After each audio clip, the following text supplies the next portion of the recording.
FIR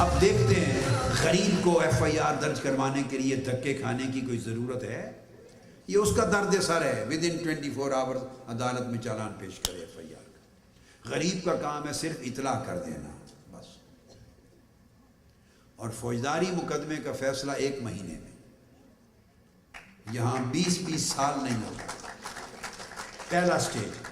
پھر اس کے بعد فرسٹ اپیل آتی ہے ہائی کورٹ کی، اس کے لیے 1 اور مہینہ، پھر لاسٹ اپیل جو سپریم کورٹ میں وہیں آئے گی لوکل 1 مہینہ، سپریم کورٹ تک فوجداری FIR سے لے کے آخری اپیل تک ودن 3 months everything would be disposed، اور سول کیسز 6 ماہ میں سپریم کورٹ تک فنش۔ اگر یہ عدل اور انصاف غریب کو، اس معاشرے کے لوگوں کو ملے، ہاسپٹل میں ان کو علاج ملے، بچوں کو تعلیم ملے، اس پر خرچ کیا جائے، تو میرے نزدیک تب یہ سوسائٹی جمہوری اور ڈیموکریٹک سوسائٹی ہے، ادروائز نہیں۔ یہ نقشہ دیکھنا بہت باتیں ہیں کہنے کی، مگر میں نے چند چیزوں کا کرکس آپ کو دے دیا، یہ جانتے ہوئے کہ صبح ورکنگ ڈے ہے، جو کہ سنڈے ہے، نائٹ ہے، تو آلریڈی کو 10:15 ہو گئے، تو میں چاہ رہا ہوں کہ اس پر گفتگو کو ختم کروں۔ بہت سے گوشے ہیں، بہت سے آپ سنتے بھی رہے، سنتے بھی رہیں گے، لیکن یہ ایک ایسی جد و جہد ہے، کنکلوڈ کر رہا ہوں، یعنی 50 موضوعات پڑے ہیں، 50، لیکن میں اس بات کو طویل اب جان بوجھ کے نہیں کرنا چاہتا، کنکلوڈ کرنا چاہتا ہوں۔ بیسک چیز ہے، بنیادی چیز یہ ہے کہ ہمیں we have to make and establish a united nation which has a sense of common and shared destiny، ایک متحدہ قوم ہو جس کے اندر شیئر کرنے کی اور اپنی منزل کو اچیو کر کے شیئر کرنے کا ایک احساس ہو، اور ہر شخص کے اندر he should have a sense of full partnership in the society and power، کہ میں شریک ہوں اقتدار میں، ہر شخص کی آواز میں ایک طاقت ہو،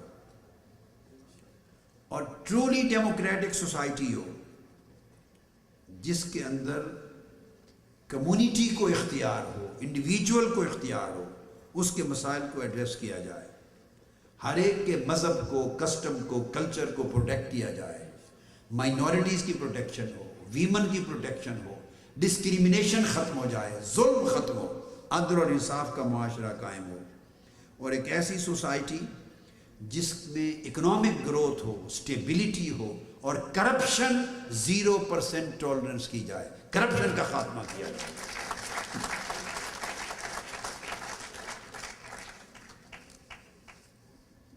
اور اس کے لیے یہ جو چیزیں ہیں، پاکستان میں وسائل کی کمی نہیں ہے، اللہ رب العزت نے اس ملک کو اتنے وسائل دیے ہیں۔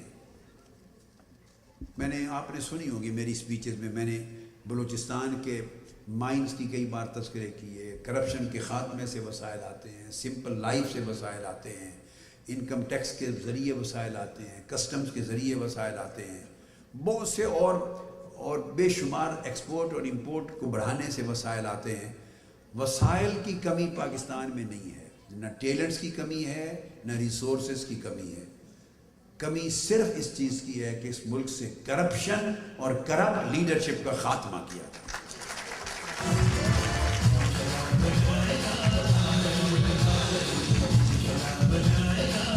اور آخری بات یہ ہے کہ یہ جنگ مشکل بھی ہے اور آسان بھی ہے۔ مشکل تو یہ کہ جن سے لڑ رہے ہیں وہ وقت کے بہت بڑے فرعون ہیں، وقت کے بہت بڑے قارون ہیں، بہت بڑے نمرود ہیں،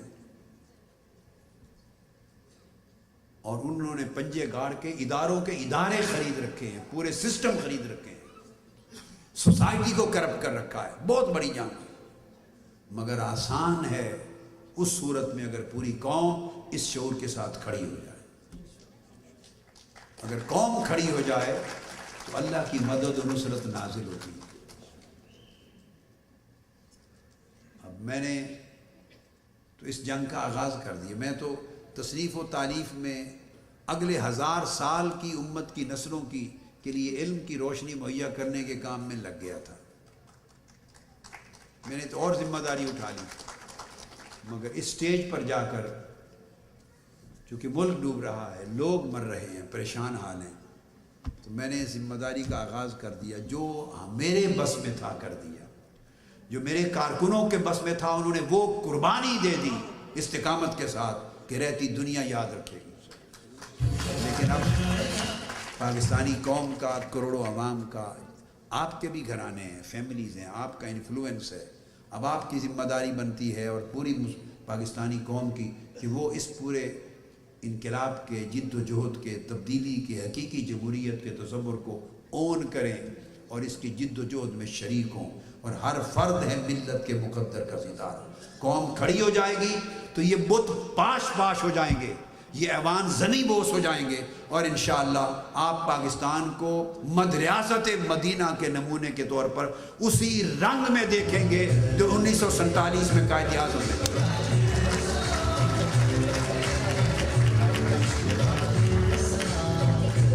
اس لیے جو اب آپ یہاں بھی پاکستان عوامی تحریک میں جوائن کر کے کوئی اس کا چیپٹر بنانا چاہیں، اس کی ذمہ داری لینا چاہیں، جن کا سیاسی ذوق ہو، اور باقی جماعتوں کے ساتھ مل کر پھر ایک یہ اوورسیز کی ایک یونین بھی ہونی چاہیے، سارے ایک American union of overseas Pakistanis, ساری جماعتیں سیاسی، مذہبی، سماجی، جیسے کتنا عظیم الشان کمیونٹی سینٹر ہے، اس پر بار دیگر میں آپ کو مبارکباد دے رہا ہوں۔ تمام جماعتوں کی لیڈرشپ مل کر وہ ایک یونین بنائیں تاکہ آپ کی آواز میں طاقت پیدا ہو اور آپ اپنی آواز کی طاقت سے پاکستان۔ السلام علیکم۔ صاحب میرا سوال ہے، میرا طلب بہت ہی سے ہے ہیوسٹن ٹیکساس میں۔ کشمیر کی جو سچویشن ہے وہ ایک ایسی سچویشن ہے جیسے کہ پرنٹڈ برس سے ہم تو سے لے کے نہیں گئے تھے گورنمنٹ میں، ڈینو صاحب لے کے گئے تھے۔ ریزولوشن جو پاس ہوتی ہے استنبول کی یا سوڈان کی، وہ فوراً اس پہ عمل ہو جاتا ہے، لیکن کشمیر کی کسی ریزولوشن پہ عمل نہیں ہوتا، وہاں قتل و غارت ہوتی ہے، بے پناہ لوگ مار دیے جاتے ہیں، اور یہ ان کے جو پریزنٹ پرائم منسٹر ہیں آنکھوں میں آنکھیں ڈال کر ہمیں تڑیاں دے رہے ہیں، اور ہمارے پرائم منسٹر خاموش ہیں۔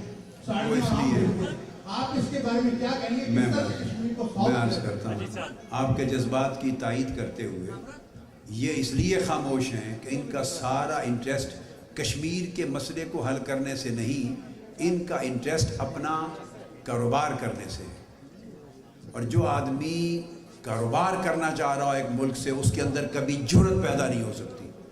یہ کشمیر اور کشمیریوں کا حق سمیت پاکستان کی غیرت کو بیچ رہے ہیں صرف اپنے کاروبار اور مفاد کے لیے۔ اس کا حق فقط یہ ایک ہی حل ہے کہ جرأت مند قیادت چاہیے جو ان کے حق کے خود ارادیت کے لیے ڈپلومیٹیکلی پوری۔ 30 نومبر کا جو اعلان کیا ہے، کیا اس نے آپ کی مشاورت سے ہی اعلان کیا ہے یا نہیں، دیکھیے ہمارا کامن ایجنڈاز ہیں، مگر دونوں پارٹیاں اپنے اپنے طریقے سے لڑ رہی ہیں۔ یہ میرے مشورے سے اعلان نہیں کیا، انڈیپینڈنٹلی کیا ہے، لیکن میں ان کی اس 30 نومبر کی بھی کامیابی کے لیے دعا گو ہوں۔ ہم نے چونکہ دھرنے کو ملک گیر کر دیا ہے اور کنٹری وائڈ پھیلا کے ہر ایک شہر میں ایک دن جلسہ، اگلے دن اسی ضلع کے دوسرے شہر میں دھرنا، میں نے چونکہ اس طرح سٹرگل شروع کر دی ہے، اور انہوں نے 30 نومبر کا ان کا پلان کیا ہے مجھے معلوم نہیں، کنسلٹ نہیں کیا، کامیابی ہو، چونکہ الٹیمیٹلی گول آبجیکٹیو ہمارا ایک ہے۔ دوسرا سوال میرا یہ ہے کہ آپ اگلے الیکشن میں اگر مڈ ٹرم الیکشن ہوتے ہیں یا بعد میں الیکشن ہوتے ہیں تو آپ کسی الیکشن کولیشن میں جائیں گے جیسے مجلس وحدت المسلمین ہے؟ میں عرض کر دوں، اچھا سوال، الائنس بنے، ہم خیال اس وقت بھی ہمارے ساتھ یہ ہم خیال جماعتیں موجود ہیں، اور بعد میں بھی جن کا ایجنڈا کامن ہے ہماری ترجیح ہوگی کہ وہ مل کر ایک کامن ایجنڈے کی بنیاد پہ جنگ لڑیں۔ آئسولیشن کو میں پسند نہیں کرتا، مگر اس کے اوپر اس وقت جواب ذرا پری میچور ہے، میں نے اپنی خواہش اور ترجیح بیان کر دی، اسی کے لیے کوشش ہوگی انشاءاللہ۔ ٹھیک ہے جی، السلام علیکم، دعا کر دیں اللہ تعالیٰ آپ کو خیر و عافیت سے رکھے اور سلامتی ہو اور برکت ہو، آپ سلامتی سے رہیں اور تمام خواتین و حضرات خوش و خرم رہیں، دنیا اور آخرت کی نعمتیں نصیب ہوں، اور پاکستان کی خیر ہو، عالم اسلام کی خیر ہو، اور پوری عالم انسانیت کی، ہیومن ورلڈ کی خیر ہو، اور آپ کی اولاد، نسلیں ملک اور ملت کے لیے اور دین کے لیے اور دنیا آخرت کے لیے بہتر کردار ادا کرے کہ پاکستان کا مقدر بدلے اور وہ اصل پاکستان بازیاب ہو جس کے لیے 1947 کی قربانیاں دی گئی. السلام علیکم.